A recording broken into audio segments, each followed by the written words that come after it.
Hello, everyone, and welcome to our 8th event in the Nightlight Poetry and Conversation series. My name is Tom Snarsky, and I'm delighted to be here with you tonight on this beautiful May evening, playing host to an excellent group of readers who've agreed to join us tonight. Before we dive in, just a quick word about the series. In case you haven't listened in before, Nightlight is a reading and conversation series featuring poets and writers, new and established, in a monthly reading hosted virtually on basically random Thursdays at 9 p.m. Eastern. Sometimes it's on the third Thursday of the month, but things shuffle, life happens. As tonight evinces, it's not always the third Thursday, but we're just excited to have a bunch of readings this month and coming up that we're going to be able to share and hear some poetry. So I'm really glad about that. At each of our events, we feature a group of invited readers to share a selection of their work with us. And having slots for readers every month means we're always looking for people who would be interested in participating. So if you are or know a poet or writer who'd be interested in sharing their work at a future event, please get in touch with us. We would love to hear from you. We're on Twitter rather at Nightlight Poems, NIGHTLIGHTPOEMS, and we're also at Nightlight Poems with underscores in between all those words and one at the end on Instagram. You're also just welcome to get in touch with me, you DM or email. I'm at Tom Snarsky on Twitter, Instagram, or Blue Sky, or you can just email me at tomsnarsky@gmail.com. It's really great to hear from people who are interested in reading. And in fact, my favorite readings that we ever do are readings like this one, where one person reaches out and is like, I want to read with my friends. And then we have a reading where people get to read with their friends. And that's just like the best vibe ever. So thank you in advance if you want to reach out and be like, hey, my friends want to read too. I would love to hear that and have that happen. So yeah, without any further ado, I'm excited to introduce our first reader, to whom I owe the great debt of gratitude for help organizing this event. Got in touch, was like, hey, I would like to read. I have a great group of folks that you're gonna love, and lo and behold, I do. That first reader, who I'm glad to introduce and who Basil is shouting out in the background, is Dustin Brookshire. Dustin Brookshire is the author of 3 chapbooks, the latest being Never Picked First for Playtime from Harbor Editions in 2023. He's the co-editor of Let Me Say This, a Dolly Parton poetry anthology from Madville Publishing in 2023, and he's the curator of the Wild and Precious Life series. You can visit Dustin online at dustinbrookshire.com, and you can hear him read his poems right now. Thank you, Dustin. The floor is yours. Take it away. Thank you so much, Tom, and thank you for creating the space that is Nightlight. So people give Tom a round of applause and fire off those lovely Zoom reactions of applause for him. I'm reading a mix of some really, really freaking new work. So new, maybe I shouldn't be reading it, but I'm with friends, and that's the best place to do that. I thought I was done with Barbie poems after Never Picked First for Playtime, and I just wasn't. So Olivia Benson Barbie.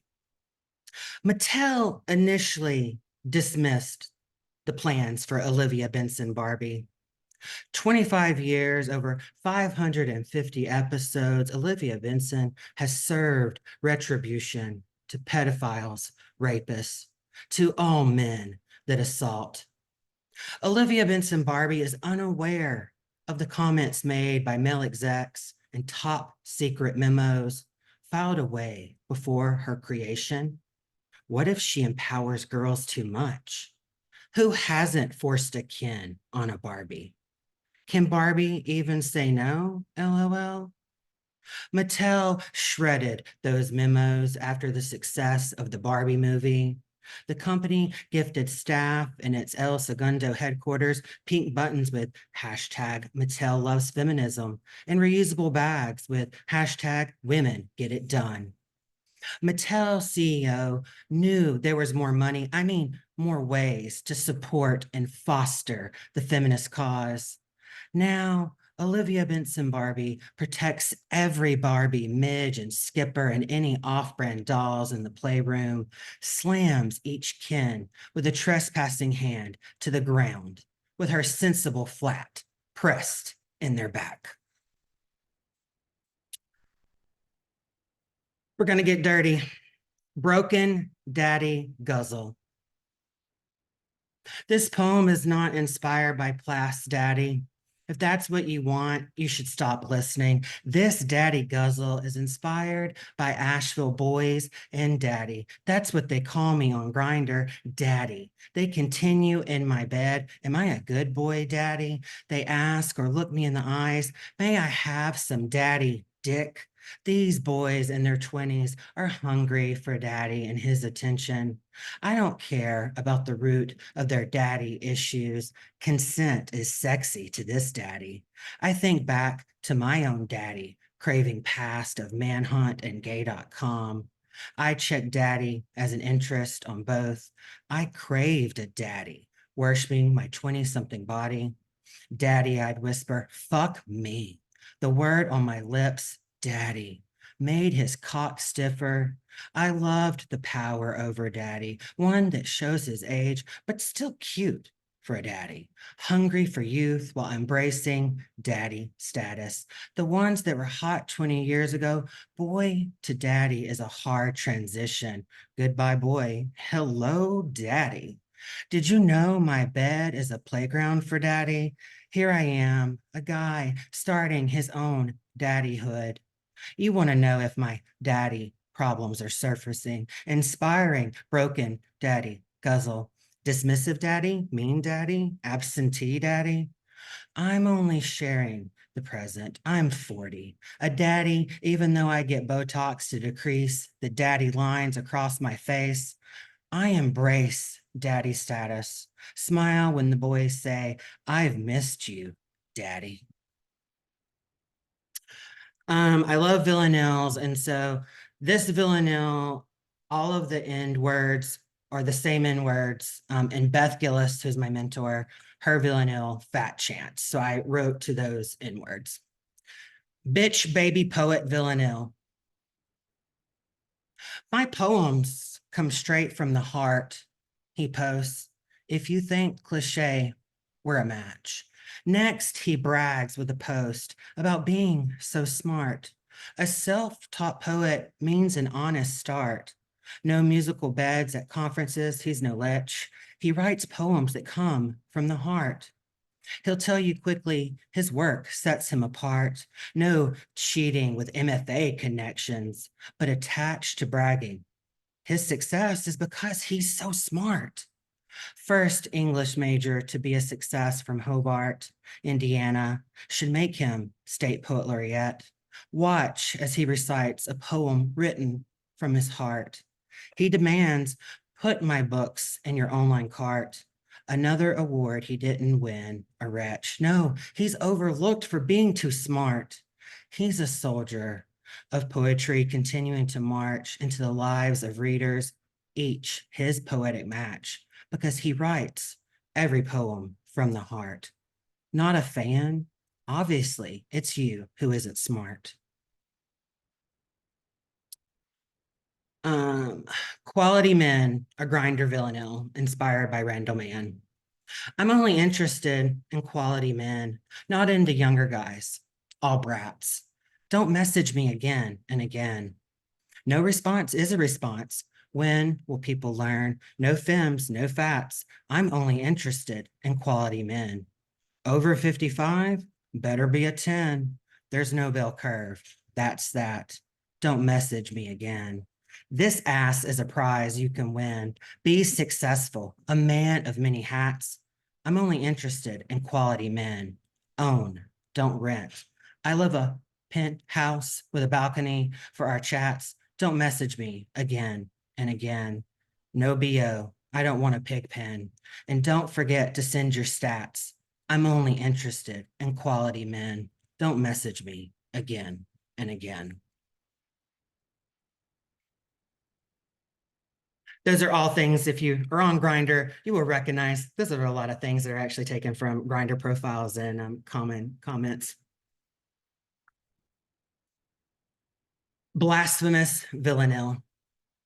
You're on a slippery slope to blasphemy. My parents warned over our spaghetti dinner. You should seek guidance on bended knee. My mother advised before sipping sweet tea. A child arguing with parents is rarely a winner. I've been on a slippery slope to blasphemy since learning to question. Dustin, do you see Pangea in the Bible? I wasn't going to bicker. No voice would speak to me on bended knee, explaining that science is wrong. You disagree to be different. I rolled my eyes at dinner, which clocks for one, contemplating blasphemy. I almost turned the conversation to astronomy, the Big Bang, an excellent conversation beginner for a boy looking to the stars on bended knee. Religion doesn't trump science, the audacity. Adult me loves the recipe for being a sinner. I revel in the slippery slope that's blasphemy. It isn't guidance I seek when on bended knee.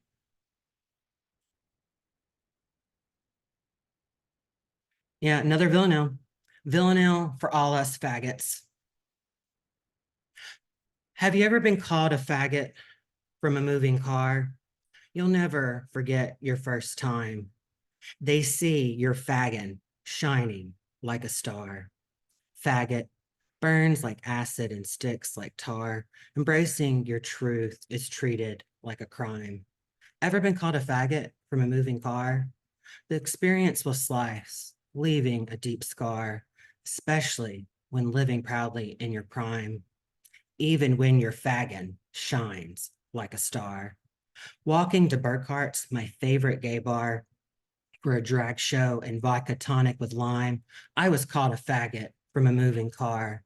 I fast walked to the door, even though it wasn't far. Beads of sweat formed. I made record time. The driver targeted my faggon, shining like a star. When fists follow faggot, it's goddamn bizarre. 17 states won't prosecute as a hate crime. Cowards will call us faggots from a moving car. Our faggon can't dim. We must shine like a star. I'm gonna have just a couple prose poems. I love, as I said, I love Denise Duhamel, and she has these poems or poem in which, and they're usually something that's the opposite. And if you have a good idea, I'm going to steal it. And I've been obsessed with her poems in which. So this is poem in which I never had low self-esteem, inspired by Denise Duhamel.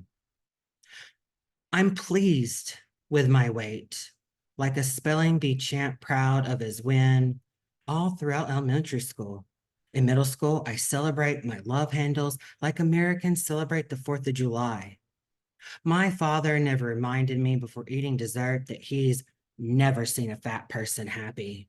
My mother insisted I eat a second and third helping of dinner instead of asking, do you want a miserable life? I never spent the summer after high school doing cardio 3 times a day or living on a diet of Slim Fast, green apples, and a drug recalled because of a Dateline special. I still dated A. His smile and pearly whites were still a siren song moving my ship gaily forward. I never responded with a smile or blowing a kiss each time he said, you belong to me. And when A showed up that night, like Laurie Strode in the Halloween reboot, I was ready. Poem in which I was never raped. I'm an unusually happy person, the kind that makes people say, it has to be an act, or give me whatever he's taking. I spend nights on a sugar bender, drinking lemonade made from my grandmother's recipe. I create TikTok videos of DIY crafting projects. I learned how to play tennis, but ditch it for pickleball. My knees thank me, but totally happy, still unusually happy. I embrace gay culture of loving showgirls. I quote Nomi's epic faux pas, it's Versace. I joke of tossing marbles in the path of anyone in my way. I still use money for therapy. All those pesky mommy issues alive and well. The only nightmares I have come from my obsession with horror movies. I still post my quarterly PSA on Facebook and Twitter. When are rape jokes funny? Never. It doesn't hurt when I look at my friend, the one that never had the occasion to ask, yeah, but are you sure you said no? And I'm going to close it out, hopefully make you laugh. You can fake it if it's not funny to make me feel good. Poem in which I proudly have a big ol' ass. My ass is so bountiful, forget bouncing a quarter off of it. Bounce your first-born baby. My 5-inch inseam shorts are specially made to hold my scrumptious Georgia peach. My TikTok handle is at that big old gay ass. My hits are in the millions because I twerk and I twerk. Did I tell you I twerk every chance I get? I also dance every time Sir Mix-a-Lot's Baby Got Back is played. I tell anyone who will listen that I inspired that damn song. Oh my God, Becky, look at his butt. It is so big. He looks like one of those rap guys' boyfriends. They only talk to him because he looks like a total prostitute. Homophobia robbed me of my moment. And when I give poetry readings, I request the podium be removed. I always recite this poem standing sideways, leaning into the mic so you can take in this big old beautiful ass and all its glory before I walk off stage, letting your eyes feast. Thank you so much. What a perfect way to lead us off. Thank you, Dustin, for that beautifully musical reading with an image to close that none of us will forget. I promise you. That was Dustin Brookshire, who you can find on the socials on Twitter at D Brookshire, DBrookshire, and on Instagram and Blue Sky at Dustin Brookshire, because I know that you also want to hear more of Dustin's work and follow more of what Dustin is up to. So get in touch with Dustin and also get excited because we have only just begun. Dustin was our first of 4 readers this evening, and I am delighted to introduce the next one in this brilliant lineup in LJ Sysko. LJ Sysko's debut collection, The Daughter of Man, was selected by Patricia Smith, holy shit, for the 2023 Miller Williams Poetry Series. Anthology's Best New Poets and Let Me Say This, as well as literary journals Plowshares and the Georgia Review, are among her publication credits. Sysko writes for the president of Delaware State University and is a Tupelo Quarterly contributing editor. LJ, thank you for being here. Thanks for keeping the good times rolling. Mike's yours. Thank you so much, Tom. This is really fun. I so appreciate it. And everyone who's here, my friends and new friends. I'm going to start with MILF, which is a poem from The Daughter of Man, but I'm not going to read it from the book because the font is like 9-point, and then I might lose our contest of who's going to cave first for reading glasses because I can't see anything. So it's on my screen. But on social media, in sort of a fit of pique, maybe 2 weeks ago, I promised that I would talk about whether or not I had workshopped particular poems and kind of what happened to them in workshop.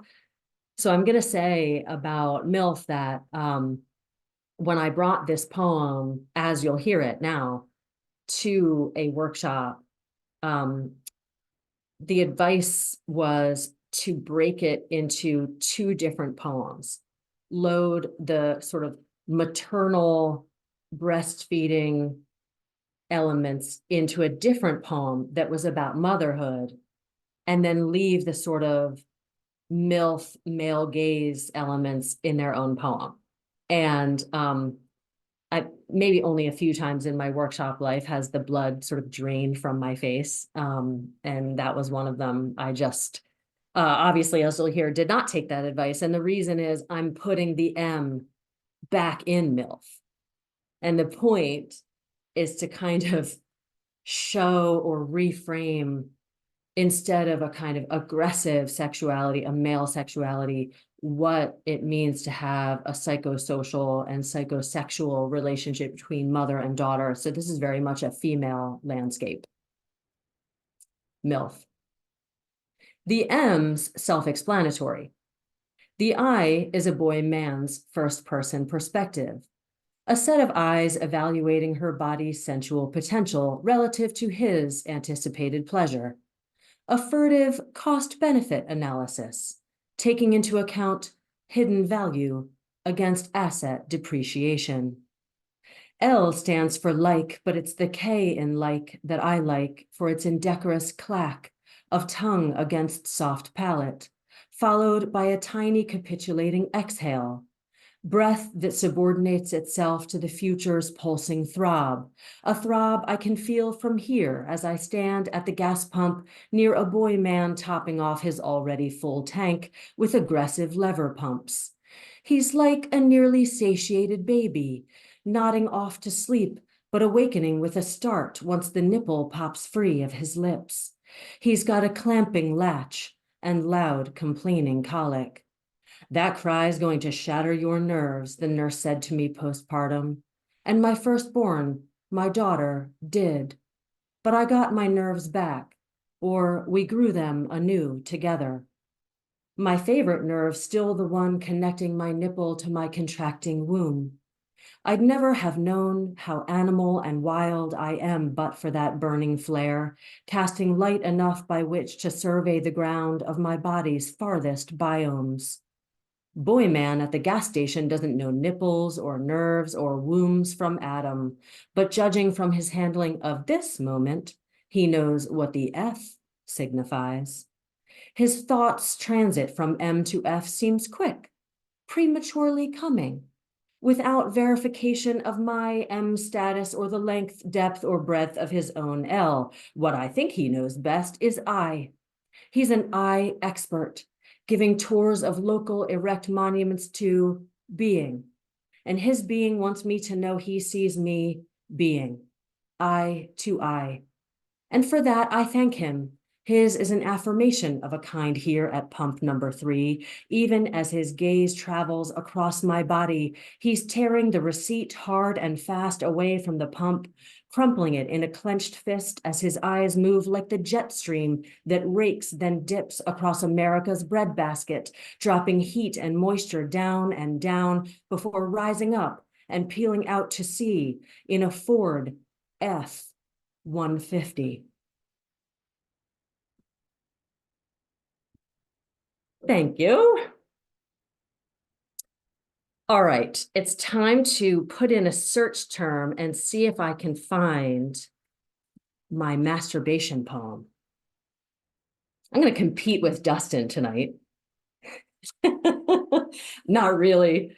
Okay, so yes, this is a masturbation poem, and here's the story about workshops. So this is called Pleasure in the Age of Overwhelm. When I brought it to workshop, it was called Respite in the Age of Overwhelm. And I think rightly, I was told, maybe take that diction down a little bit and call it Pleasure to make it a little bit more accessible.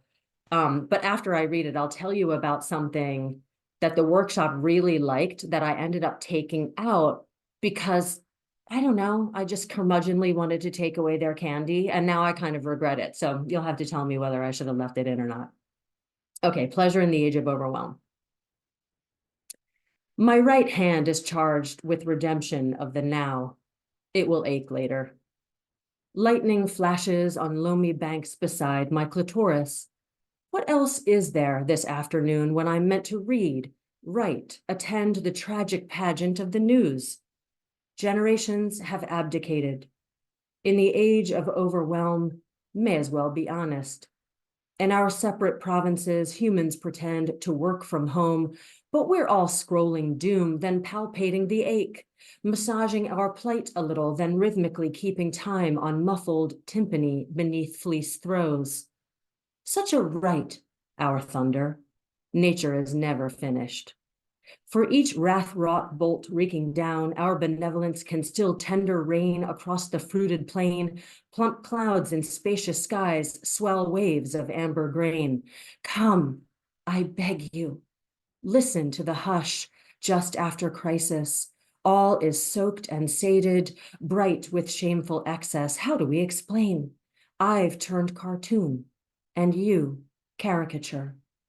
I'm just reading, I'm watching a show, I'm finishing a document, I'm gonna loll and lie here a while. Are you headed out?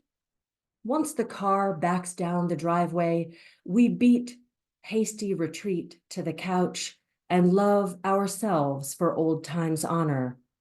A lesser God groans, just relieved to feel at all alone. Thanks. So here's the candy I took away. In the early draft, I had a line at the beginning that said, "My hand's a carp flopping on the banks beside my clitoris." And the Lomi Bank. And I just, somebody maybe reached out to me a couple days after workshop and said, "I'm still thinking about your carp." And I said, "Oh, no, it's got to come out of the palm." I don't know. It's too distracting. It's too much. The theme is going to be missed. But, DM me or something and let me know if you think, "Oh, girl, you should have kept that carp in there." Carp and clitoris would be like the name of my British pub if I opened one. The Carp and Clitoris. It's good. Okay. Here's new poems now. This is a nod to Emily Dickinson. Hope is a girl from my old neighborhood. I grew up on a street in the suburbs, a cul-de-sac. Close my eyes and I could draw you a rudimentary map. Bigfoot married Sasquatch and moved into the middle lot. Loch Ness nestled beside the runoff pond, and Selkies sat back. That ramshackle farmhouse refusing to sell out, that's where hope lives. Knock, knock, is hope home? Can hope come out to play? Once I took a dare. Ring the doorbell and ask for a glass of water. Hope's father said, "But you live right there," pointing across the street with his gnarled and knuckled finger like a reaper. Even though water's free, even though I was small and claiming to need a pittance, even though a pack of breath-baited kids rustled the bushes behind which they hid, straining not to laugh, even though I'd known Hope wasn't home and the joke was on her father, my cheeks turned red, scarlet, then vermilion, violet, blue, ultramarine. We descended to waterline and let rip our laughter. We roiled, sliding in mud on the bank, each kid guffawing, repeating my ask, exaggerating my waifish tone, and pantomiming his stony expression. My face hurt, and then my sides split open until gills began to form. Our legs weakened, then gave out, yielding to pressure, and one by one we fell down, then wiggled and waited to where it felt easier, treading before diving in, splashing and playing, letting our heads go under. So much depended on that glass of water. People say when they're glad, "My cup runneth over." They say when proud, "You broke the mold." What do they say when love, wide-eyed and little, cups her hands and asks? It's nothing against Hope. No, that day Hope was at the mall with her mother. And now, after all these years, she's the only one still living in the old neighborhood, rocking on the porch of her suburban haunted house with a waterfront view of a man-made retention basin where she claims to, on occasion, see a fin.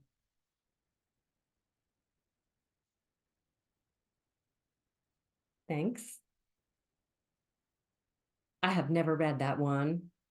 And I want to close out with a couple of poems from a new project that I'm working on about the advent of America's first suburbs in Levittown.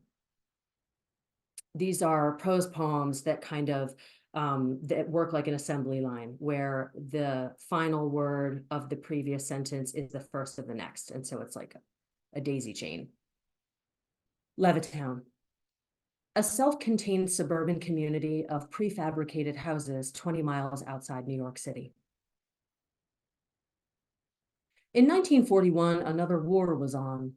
On Long Island's Gold Coast, Bill Levitt watched it flare like fireworks across the water. Water lapped against his dock, against his lawn, against his house on Kings Point Road, and it seemed as though water washed war against the shore where Bill Levitt raked his fortune in by night, in the colossal glare of every lamp, lantern, and light, reflecting off the water with each tide arriving, dressed as a battle easily won. One night, a government contract swept ashore, and Bill rolled up his pants and waded in to sign, sodden with gold hands and builders' hands and hired hands, and hand to hand hundreds of houses opened like umbrellas. Umbrellas pelted by the tide turned jealous, turned rain, turned lovelorn and lost without Bill by the shore. Shore to shore the ocean churned and turned solid with bills. Bills grew in fields like potatoes and a crop called more now than ever before sown into the ground like potatoes growing on land on Long Island ground, in fields where unearthed arrowheads pointed like compasses at concrete slabs, slabs and slabs and slabs, sprouted by the thousands under prefab houses, turning on their lamps one after another equidistant from the road, curving like a rows of houses 25 by 30, with picture windows framing the woman in a dress watching, waiting for the man to wash, headlights against the house in the driveway like one firework, firebomb, flare, with rain falling as fallout falls, like the woman turning in the tide in the kitchen. Thank you. Okay, I did not set my damn watch, so I apologize. I don't know if I'm going over. I'm gonna read a really short one. This is after Eisenstadt's photograph on VJ Day in 1945. It's the famous one of the kiss with the soldier dipping the woman. It is called The Kiss. Among the strangers crowded into sepia-toned Manhattan, kiss, kiss, kiss, on Broadway and 7th Avenue, a sailor dips, a nurse in backseam stockings until they tip and spill the contents of her will, ambition, rations, butter, rubber, gasoline, purpose, a reason for being, replaced the seam with lycra, snaking her legs, coiling higher, bending her back ever farther, farther, farther, until Times Square arches with ribbed women in white, bridged like slinky, stainless steel trusses glint gold in sun setting, rainbow, rainbow, rainbow, and he lets her go. Thank you so much. Thank you so much, LJ, for those incredible poems. I feel like every time a line or a phrase gets like multiple shouts in a row in the Zoom chat, a poetry angel gets its wings. And that happened like several times while you were reading. So people were feeling it. I was feeling it. And that was LJ Sysko, who you can find on Twitter or X at LJ_SYSKO, on Instagram at LJ Sysko, LJSYSKO, on Threads at the same, and on Blue Sky at LJ Sysko. LJ also just started her new gig as a contributing editor at Tupelo Quarterly. She's launching a new interview series called Be Kind Rewind that's Gen X meets Proust. Interview number 1 with the hilarious poet Katie Condon goes live on May 15th, very soon. So go check that out. And yeah, just as I said with Dustin, find these beautiful poets, support their amazing work because you're hearing it. It's just that fucking good. So wow. All right. I'm like hyped up, feeling great most of the way through the coffee, which is keeping me going. But I'm about to get into the back half of our reading order, which is just as beautiful as the front half. And I'm excited to introduce Julie E. Bloemeke as the next reader, who's going to keep this beautiful thing going. Julie E. Bloemeke is the 2021 Georgia Author of the Year finalist for poetry. Slide to Unlock from Sibling Rivalry Press in 2020 is also a 2021 book all Georgians should read. She's the co-editor, along with Dustin, of the award-winning Let Me Say This, a Dolly Parton poetry anthology from Madville Publishing in 2023. You've heard it twice, so that means you all have to go check it out. Thank you, Julie, for being here. All you. Take Oh, thank you so much, Tom. This is such a romp, and I'm absolutely loving everybody kind of coming together in this energy. So it's a joy, and it's always so much fun to hear new work. And thank you all for spending, some of your late Thursday night joining us. I kind of want to like say shout outs to everybody, but I don't want to take up poem time at the same time. One of the things that I love is that Dustin and LJ and Ben and I, none of us really knew what we were going to be reading ahead of time. So I'm kind of chuckling to myself because I always pick my list ahead of time because I'm too maniacal to not. And the poem that I'm starting off with is kind of dovetailing with sound. So cheers to LJ with that. Okay, so I'm going to be reading one old poem, some new poems, and some newer poems. But this is one that it's the kind of poem that you hope might find you. So it's a new poem, but it's an old poem in the sense that I'm a New Order and Joy Division fan. So I've hoped since I was 18 that, there would be a New Order poem. And then suddenly it started to happen. So this is Ceremony after New Order.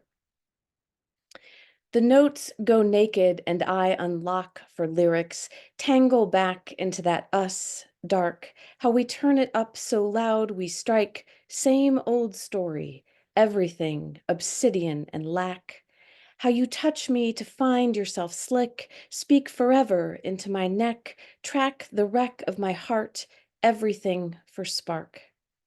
And how I gave myself over to you, take, drink, us in by the river, by the lake, your body a knock of pleasure and fear. Maybe if we surface, kick hard enough, we'd disappear. And still I am sick over the ring I made you take back, its light stuck with the dark of a restaurant where I had to walk out. For days I puke into the flower bed, talk myself into the promises you continue to make, jettied and broken. I wash my hands, stick with you another year too long. Thank God I knew words could never take me back. You who wanted me deeper than break. The ceremony, my voice, and you, my wake. And since we have this coterie together, I really wanted to pick at least one poem that had some group feedback from these wonderful Queens poets. So this is a shorter one, and actually one of the first ones that I started working on after Slide to Unlock came out. So thanks, big thanks, huge thanks to Ben. This is on the menu. The old man by the window orders company. They bring him a loud cocktail party. His loneliness won't let him send it back. The couple beside us orders argue, medium rare, slicing the air with silent treatment. I want to order love, like I once did, bubbling in the glass before I settle, but I ask for the special, endless desire, and accept the upcharge. You order another round of my life, and it will come, seasoned to perfection, as your fingers trace my knee under the table, sign the check of my body. Well done has turned to burn. I'm famished. How I wish for anything I don't have to salt, a plate I don't have to rinse.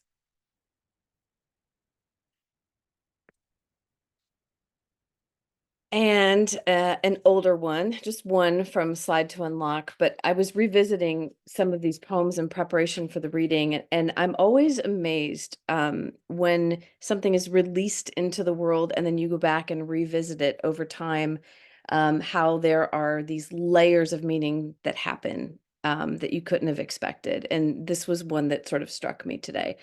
So I'm going to start off with a footnote and then read the poem. And this is from my very battered copy of Slide to Unlock.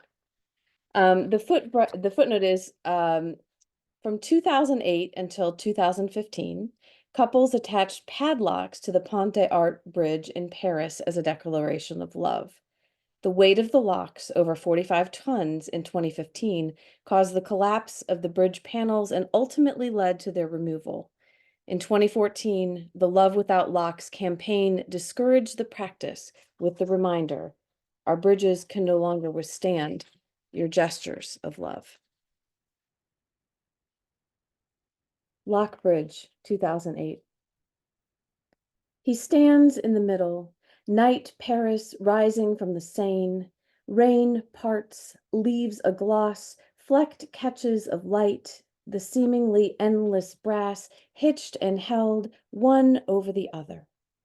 They've begun a new tradition.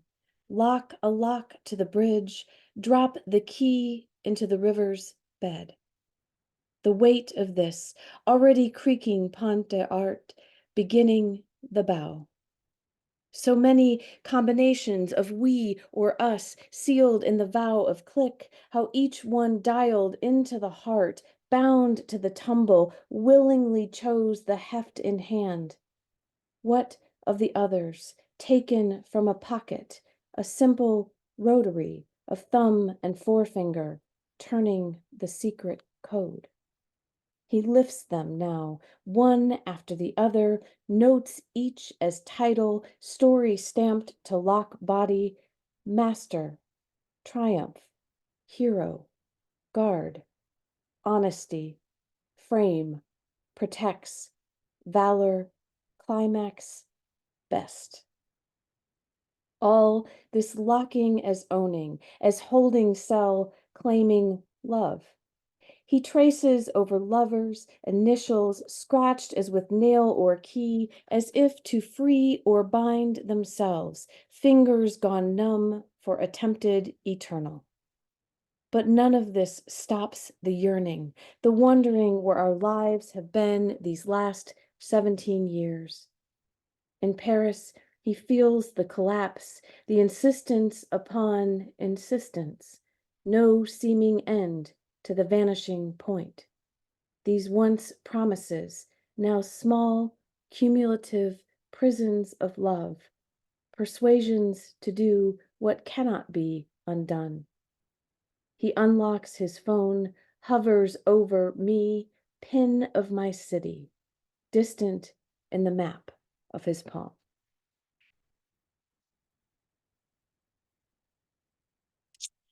So I said after Slide to Unlock came out, no more telephone poems. Right, because as soon as you say no more, they seem to find you. So this, by the way, is the very beginnings of the next manuscript, and there is indeed a telephone reference poem, I will say. So I'm kind of transitioning with that. And this is an ekphrastic poem, so written in response to visual art. Another thing I can't quite seem to get away from. Also has a note. Dali described the paranoid critical as a method, as the paranoid critical method, as spontaneous method of irrational knowledge based on the critical and systemic objectivity of the associations and interpretations of delirious phenomena. Essentially, the brain creates or perceives links between what is not usually rationally correlated. So this is After Telephone in a Dish with 3 Grilled Sardines at the End of September, Salvador Dali, 1939. Served on a platter with the dead, we too are grilled to bone. As in, when I finally get the courage to block your number, I remember this Dali. See the dull edge of blank brass plate where a phone name surely once belonged, where we once belonged. Mourn the loss of letters with me, the nightmares that caused every preoccupation with the silent ring. It roars stark memory, paranoid critical from my pocket, searches for the you I cannot call. Testament, isn't it? How we can't quite quit the line, receiver called, phone devoid of dials, wires, the base of it all, bare for connection. We were promised we'd be served. And yet, some angel runs to complete the circuit, her eyes sealed iridescent, eaten by melt. We would be nothing without those shadows that seem screw. Do we consume this for forgiveness, pry ourselves scale heavy from the need to answer? How to sever the line without the line, speak to the ghost of not home. Don't turn your head from the boulders hidden. Speculate what lies behind the people who matchstick into bend like clock hands coveting the corner. What of their need to seek out the chord of bells? Arranged on a salver, one might make a meal of this. Your name, my edible fire. Your absence, too.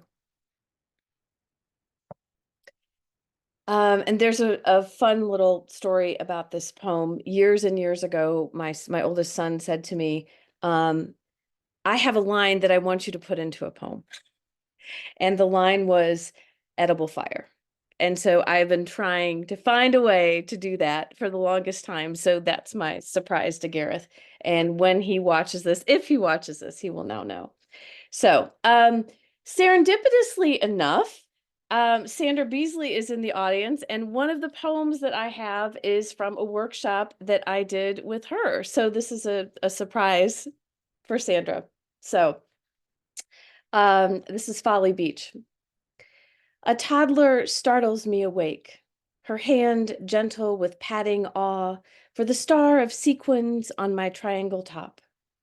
Somehow I had been asleep, the rise and fall of my chest apparently creating a glimmer in my oblivion. Salt slick with wonder, she breathes pretty, and I look down, witness for myself how the silver circles retrieve the last light. I remember suddenly where I am, this wounded beach, our vacation meant for repair. Sand clings to her hair, a wide-eyed mermaid swims over her sternum. She clasps a cockle firmly in her fist, shows me. We giggle, the word mine. And the empty chair beside me, where you were supposed to be, mine. I look over to see her mother, running, waving toward me in apology. She's fine, it's okay, I shout back, squinting. She scoops her up, starts to admonish such towel invasion. No, no, I say. I'm glad she woke me. It's late. I had been too busy in my dreams besides. Snagged in my sadness, replaying our neglected conversations, our effervescent heartbreak, the ways we should not have let each other go, but did. And how this child came from the sea to shake the sand from my eyes. Thank you, I start to tell her, and I like your mermaid. But already she squirmed from her mother's arms, leaping from us and toward the tide, the shells, chasing the last diamond of light as it strikes against the waves. And two more on the newer side. This is Pool. I did not want to lose this. Him leaning over the pool table as he did in high school, sizing up the stripes and solids, the intimate way he slides the cue with gentle precision, the bridge between thumb and first finger, the way he rounds out those fabulous jeans, and the heavy pewter of the Harley belt buckle I gave him, honor worn, striking hip music metallic as he bends against the diamonds. And him in those motorcycle boots, heavy on black leather, and the unexpected shock of a crisp shirt thwarting the expectation. He asks me to break, smiling, the intention of his eyes, and the way my heart pockets itself when I know he will bank the first shot, which he does. And the way he comes to me, encircles his arm around my waist, sings in my ear, not just any lyric, but one he makes ours. Only you can take me to where the streets have no name. And as he sways with me, his body is our covenant for a moment, you and me and no other. But he parts back to that swagger, and I see it better now, the glare of it as he lines up the shot. It's something about his lean and angle, something about how his eyes dart and fix, as if his stance is trying to confirm what I already know, this something he does not even know about himself. He does not carry his body like a faithful man. And this is when I feel the beginning of our end, denying my own familiar sick thrum, convincing myself anxiety is not intuition. He calls it 6-ball, corner pocket, striking one against the other. Green pops back from the drop, a hard miss. This loss causes something in me to breathe, to say, see, maybe I've got it all wrong. And I dance over to kiss him, reveling in the scratch, maybe a sign, and start sass about my turn. I am a novice. I know already I will choke. But for now, he is here to say, can I show you? To place his hands over mine as if in benediction, be not afraid. His body curving over mine like the beginning of parentheses, the all I pray we will write, and the letters I know we've already racked and struck from the page.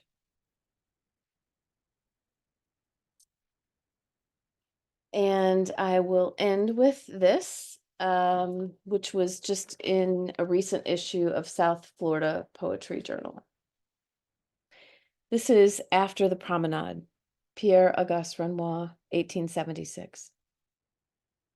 The dress could be a winter storm, violent in its snow. The blue ribbon, an invasion of sky, the blots of green and branch tangling against the silks, another subterfuge, another attempt to hold. It is the forest in summer. Renoir did not name this. Someone suggested the promenade. An odd choice for a dense wood, not an open-air stroll, river-hungry with space and other eyes. A man leads her by the hand, imploring the bark to part with his other set of fingers. Are we to think such seasonal lovers are willing an escape? I can't help the downed thunder of her eyes, the tight fracture of her lips, her gaze more concerned with hem than with copes confined. Was it his idea to elicit off the path? Was this coyness a game of no she could not bear to free from her throat? I can only see another storm of white, this one at his neck, as if to strangle, as if part of her winter spilled over, hoping his words were, stop here.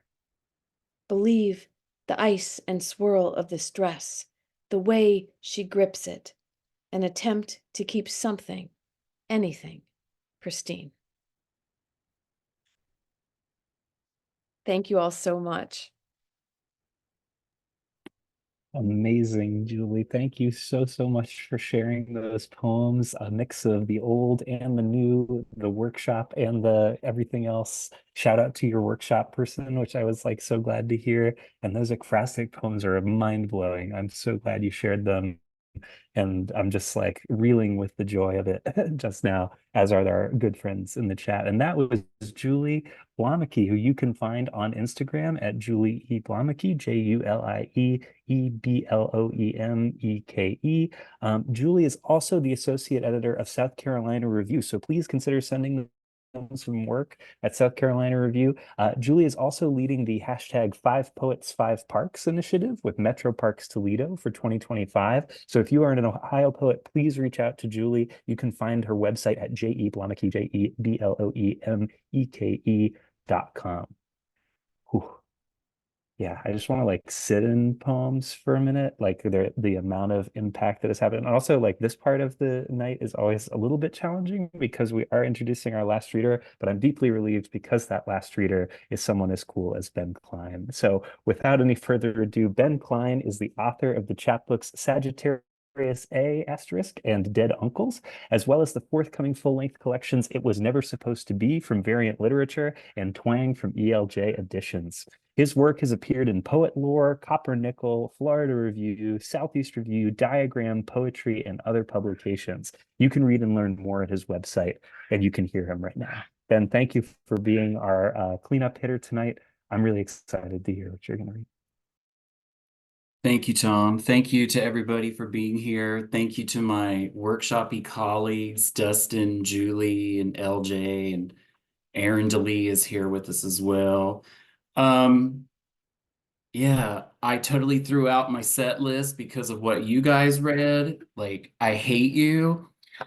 And yeah, so I'm gonna read some stuff that's responding to the sexiness and some other stuff, and I'm only gonna read maybe two like really depressing things. So you saved everybody from my set list of what I was gonna read.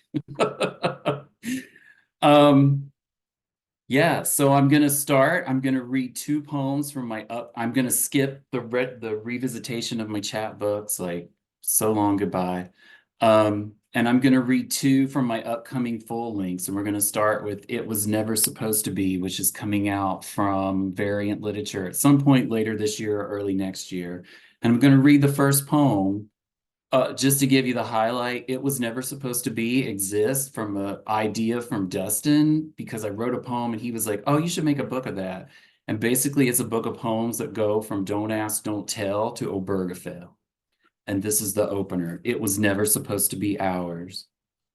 Our uncles were silent and buried. The internet infant, drag queens still used names like Fonda Peters, and bowls of free condoms glowed on the bar of the driftwood when I promised to keep you safe, supplied with Twizzlers and good gin, warm, not sweaty when we spooned nude, your body like the long L of my last name under yours when we signed the lease. Cousins, we told the landlord. We had no idea. How could we, under all the eulogies, waterfalls buffering one line at a time, your reverend calling us fags, the Clintons resembling hope, maybe change when you unlocked the door. It's musty, but it's ours. That old attic with two windows. We had no idea. Our uncles marched into graves our grandmothers left no lilies on.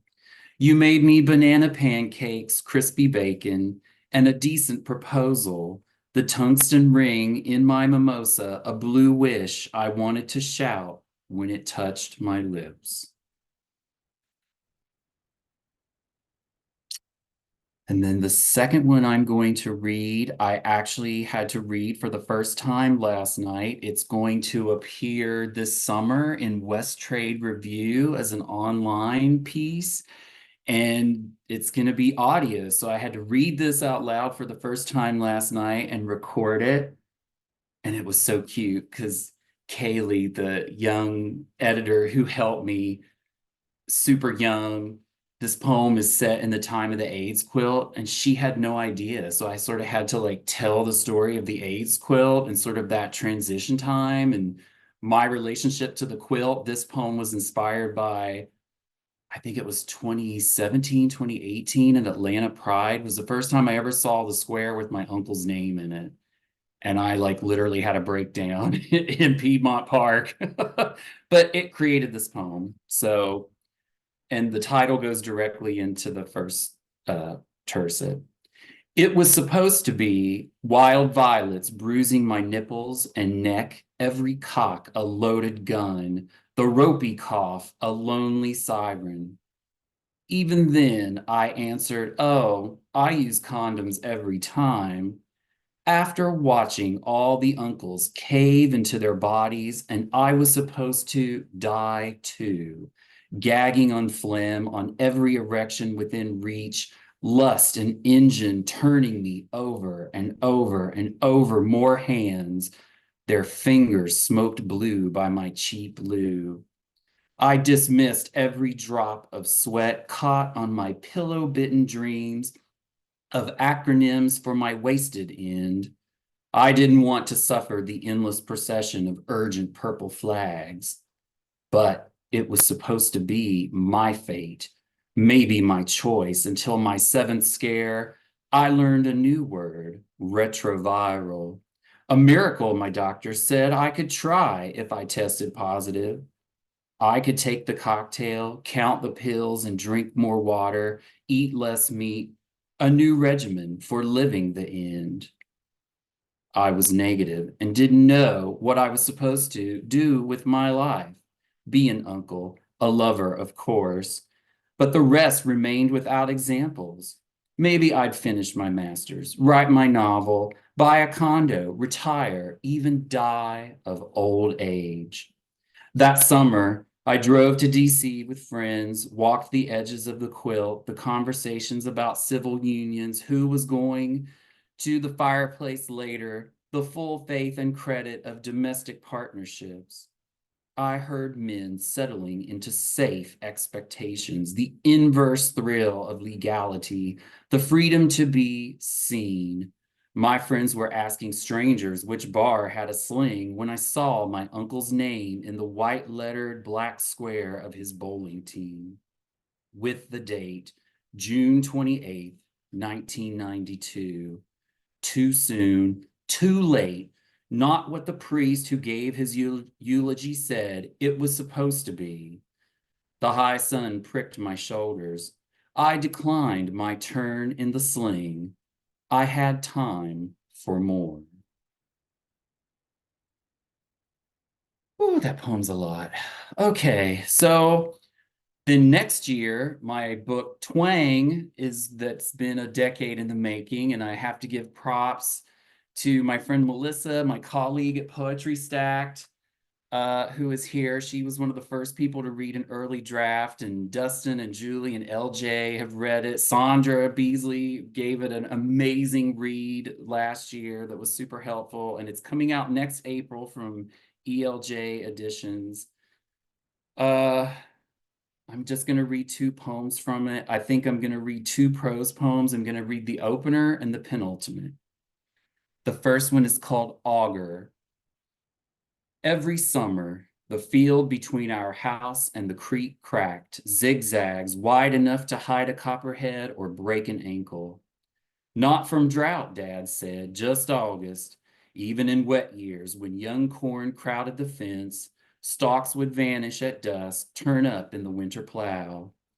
Like my older cousins, ripe with pit musk and cedar rub, who went to town Saturday looking for tonight or a wife, who turned up Sunday, sliding into the last pew after the first reading.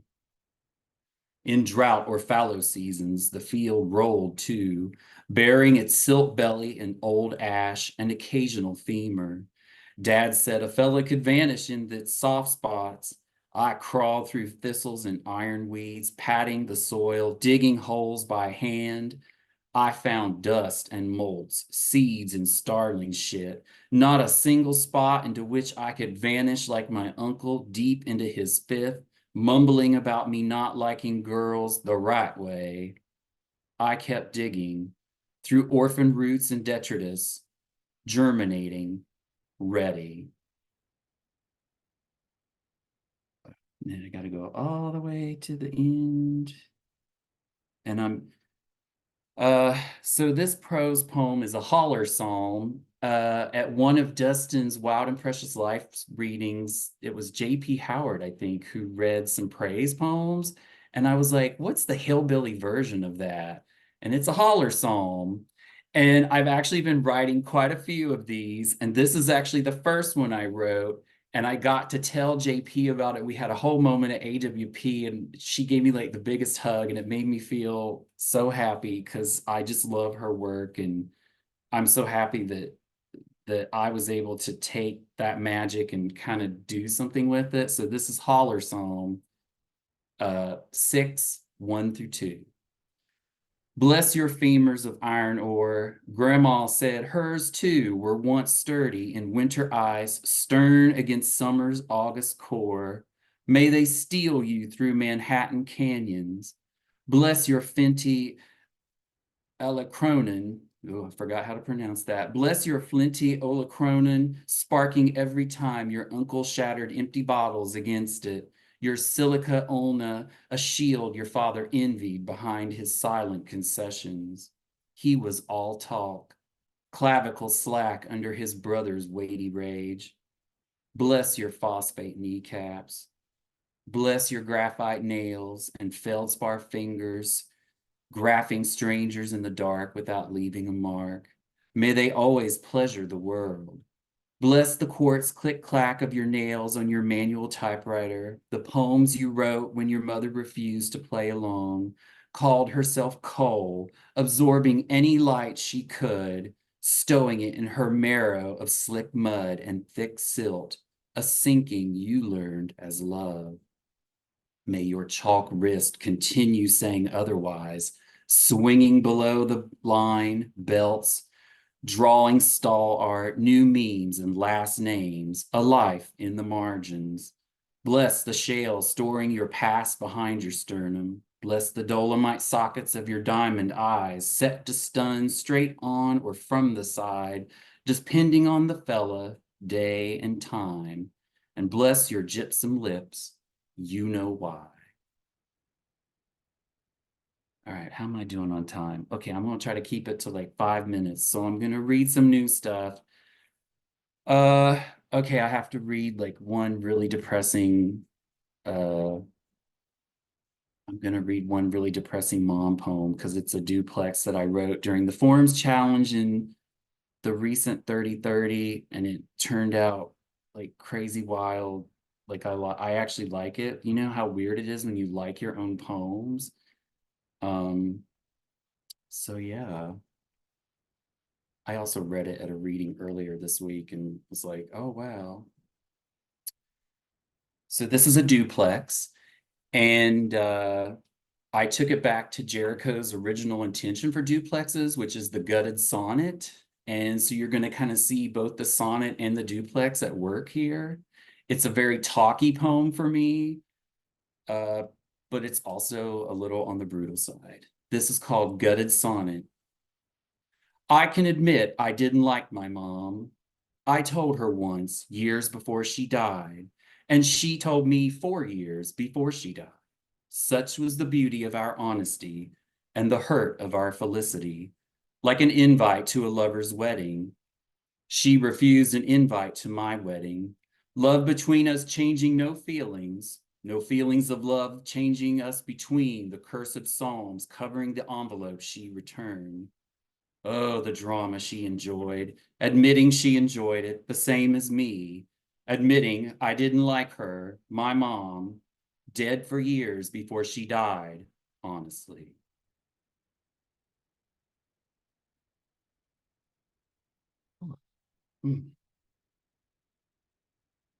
And, okay. Be respectful of everybody's time, so I'm gonna skip. I'm gonna skip all the other dead mom poems.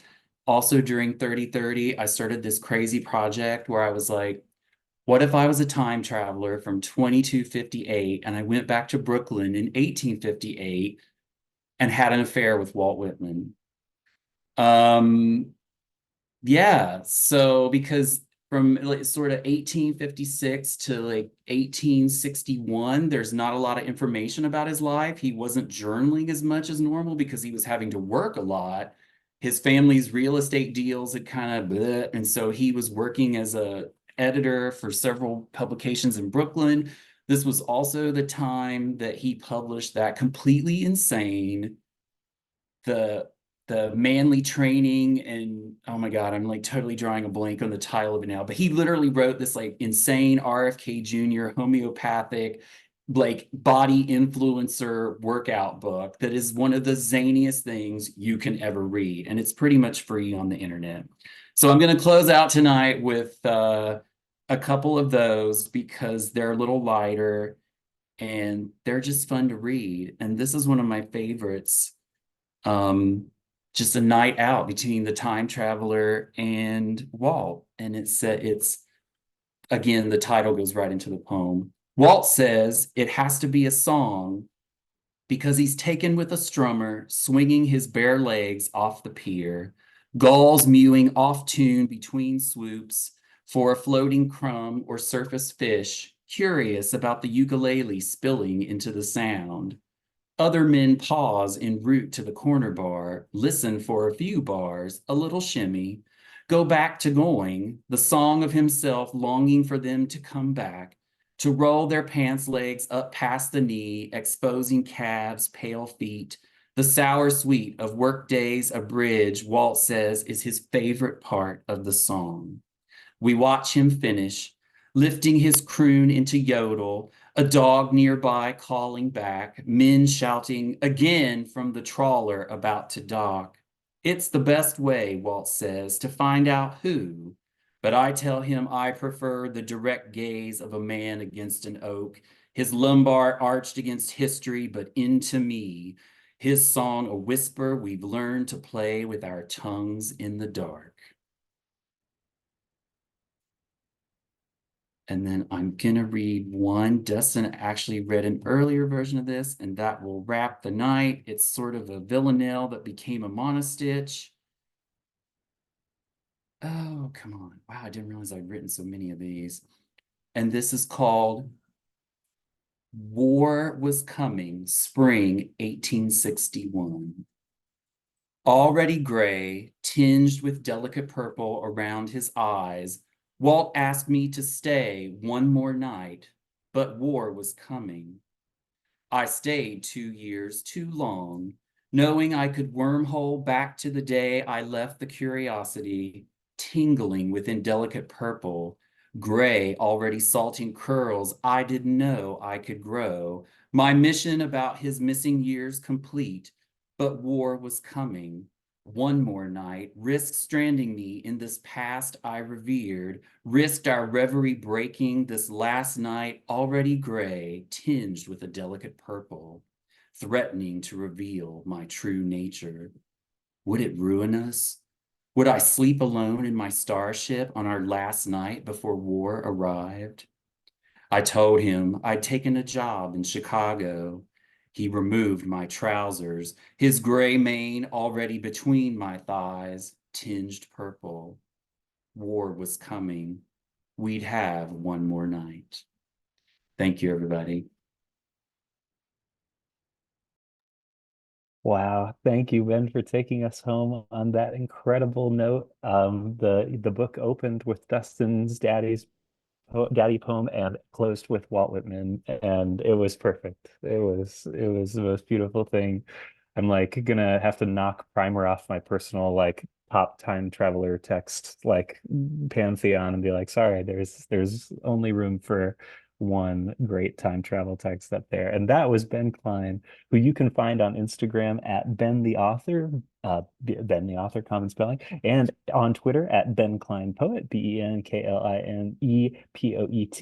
And also, everyone should learn more about the reading series that Ben hosts. If you were paying attention to Ben's Zoom background, Ben hosts the Poetry Stacked reading series at the University of Cincinnati. And if you Google University of Cincinnati Poetry Stacked, the libraries.uc.edu link will be the first one you see, and you should check it out and support all the beautiful things, including Ben's two collections that you heard a little bit from that are coming out very, very soon and that are very, very exciting to all of us.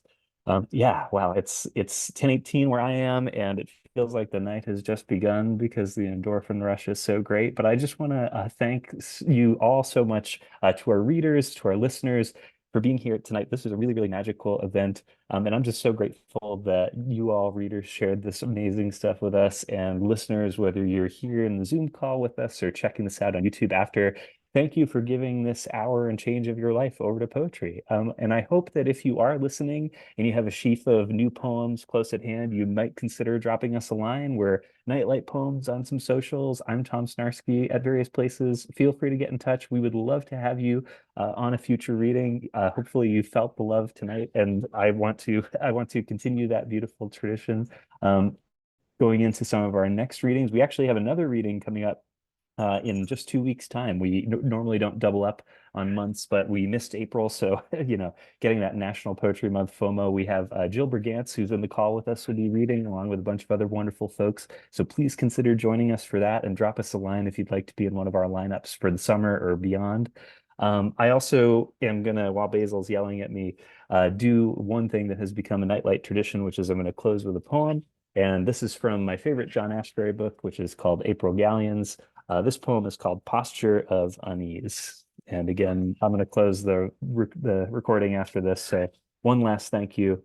And with Basil's accompaniment, this is Posture of Unease. It all seems like dirt now. There is a film of dust on a lucid morning of an autumn landscape. That must be worse, where it's tightening up, where not everything has its own 2 feet to stand on. It gets more and more simplistic. Good and bad, evil and bad. What else do we know? Flavors that keep us from caring too long. But there was that train of thought that satisfied one nicely, how one was going to climb down out of here, hopefully, to arrive on a perfectly flat spit of sand, level with the water, and everything would look new and worn again. Suddenly a shout, a convincing one. People in twos and threes turn up, and there's more to it than that. But for all you I have neglected, ignored, left to stew in your own juices, not been that friend that is approaching, I ask forgiveness. A song new like rain. Please sing it to me.